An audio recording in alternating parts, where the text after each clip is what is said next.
Tonight at 6, Colorado goes from bad to worse.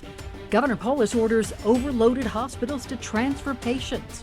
Testing sites cannot keep up with demand. It has been warm today, but there's snow on the way tonight and tomorrow morning.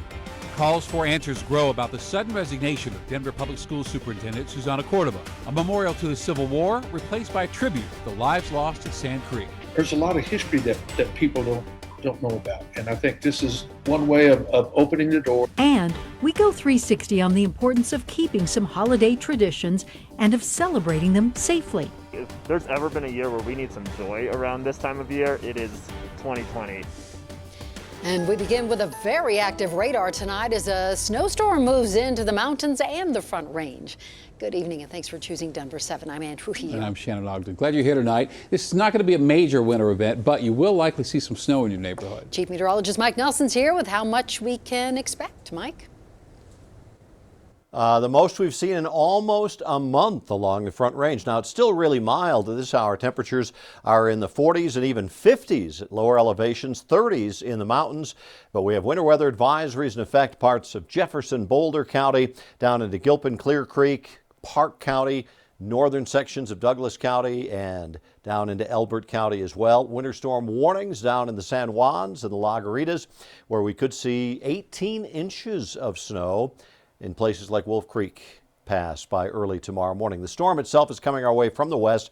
It's not a major storm, but certainly a big change from the highs today in the mid-60s as the storm system moves in tonight and early tomorrow. Rain and snow developing before midnight. We'll have slushy snow tomorrow morning. Bridges, ramps, overpasses will be slick. I think 1 to 3 inches mostly for the Denver area, but about double that west and south. And some areas of the mountains will see up to a foot or more of snow with this system. I'll have the full forecast for this Thanksgiving week coming up in just a few minutes. All right, thank you, Mike. As you can see, Mike's a busy man. When he's not discussing weather with us, he and the rest of his team are tracking conditions on our website. And you can see their work 24/7 on thedenverchannel.com. Did Denver Public Schools Superintendent Susana Cordova willingly jump ship, or was she pushed? Over the weekend, 14 former school board members published a letter arguing Cordova had been backed into a corner by the current board. The letter claims she was shown little respect and was not allowed to run the district how she saw fit. It also alleges that being a woman of color had something to do with Cordova being saddled with the first teacher strike in decades. Denver Mayor Michael Hancock and former Mayor Federico Pena agree, and in a lengthy statement released today, the pair wrote, rather than galvanizing behind this extraordinary talent when she was unanimously selected after a broad national search, she was confronted with a teacher strike her first week as superintendent. And they go on to write, we found it troubling that past Anglo male superintendents were never, quote, struck. New school board members, some seeking to fire Dr. Cordova, were recruited and have opposed her efforts at almost every opportunity. And the moment predictably drew backlash. Outspoken school board member Tay Anderson took particular offense to the notion that Cordova, being a Latina woman, had anything to do with the teacher strike. We'll have a lot more from the school board and Cordova's defenders tonight for you on Denver7 News at 10. A study in contrast set one of Denver's nicest buildings, luxury condos inside a growing homeless encampment at its entrance. Sick of the city not doing anything to address their concerns of crime and drugs, well, residents reached out to contact Denver7's Jacqueline Allen.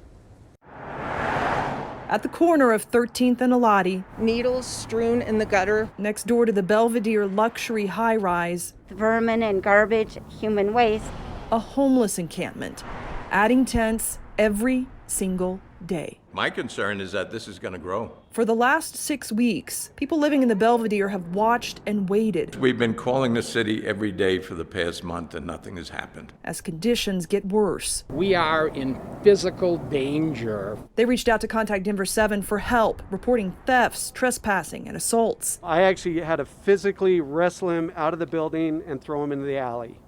It was very scary. For people staying in the encampment, Lexi, 5 months pregnant, says finding resources is a challenge. When I do get information, I'm like thrown the wrong way, or they're saying something weird or something, you know, and I'm like, why? There's not enough resources for us to get drug treatment and get sober again. Is this encampment on your radar?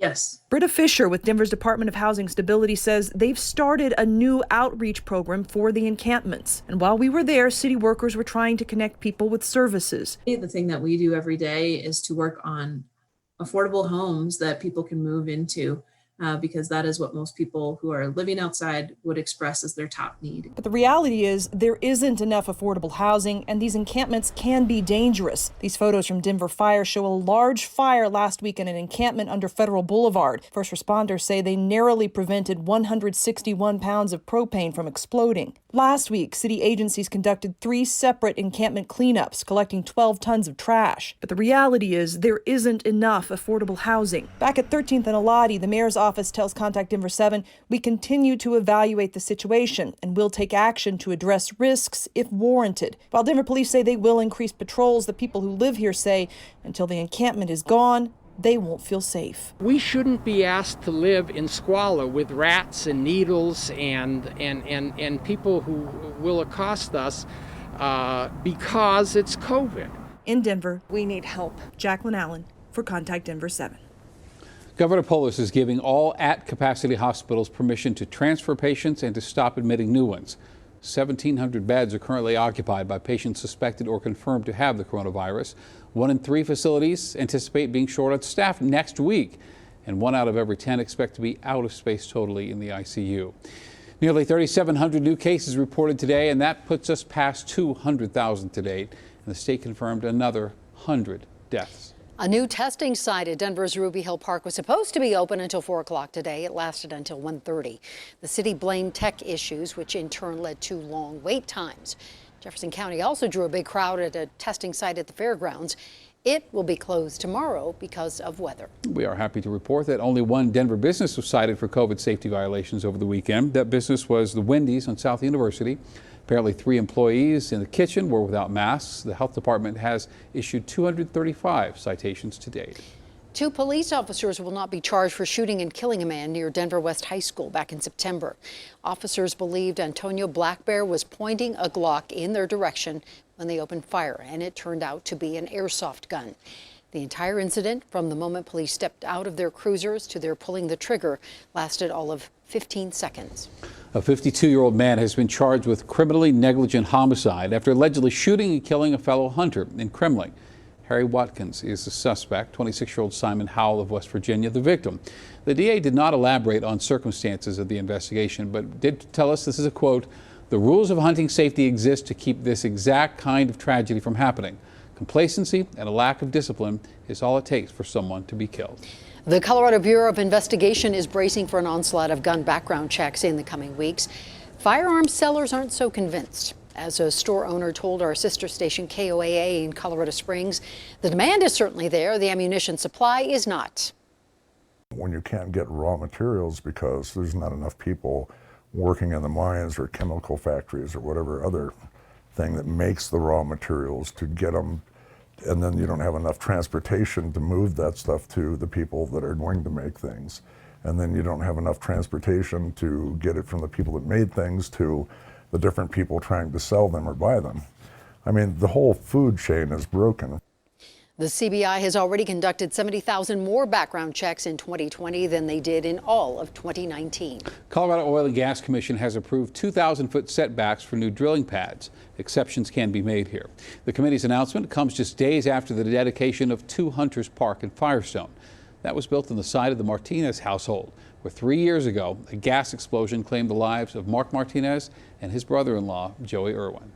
A memorial to the 230 people killed in the Sand Creek Massacre will take the place of a Civil War statue at the Colorado Capitol. That bust was toppled in June and moved to the History Colorado Museum. It had been outside the Capitol since 1909. Now on Friday, lawmakers approved this statue to go in its stead. It's the work of Harvey Pratt, a renowned artist whose great-grandparents survived Sand Creek. Now he admits the image is hard to look at, and he also says that's the point. She's in mourning. Cheyenne's cut her hair when we're in mourning. We lost so many children and so many chiefs in that episode. I thought, I want to put an empty cradle that was depicting that she has lost her child. So I put a cradle in her arms. It's empty. And she's cut her hair, she's cut her finger off, she's cut her legs, and she's barefoot. The statue will be paid for by private donations, and it must still be approved through the General Assembly. 'Tis the season to celebrate safely, and since you already know why, we're going 360 on the how after the break. Humans are used to routine. We like our routine, and a lot of us have our holiday routine.